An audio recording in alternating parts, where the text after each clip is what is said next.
خوای تبارك وتعالى لآستك باسي وبيغمبركات أفرميت إن شانئك هو الأبتر إن الذين يؤذون الله ورسوله لعنهم الله في الدنيا والآخرة وأعد لهم عذابا مهينا. أما قوري رسول الله مولوي لحديث قدسية كأما جب حديث قدسية لباري بيغمبري خوا وان دريزي لو بيغمبر قرتوه أبي مسلمان آوابا برامبري باوكو دايكي فلو مقامي باوكو دايكي بيغمبري برس كردتوا لبر بيغمبر فيه يقول جل وعلا إني حرمت النار على صلب أنزلك بطن حملك حجر كفلك فما بقى لك.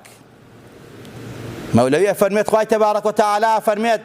أي رسول أكرم تو نخو شويستي أو عند بريزي أو عند حرمتي هي أو بشتي توي هالقرتوا أو سكي توي هالقرتوا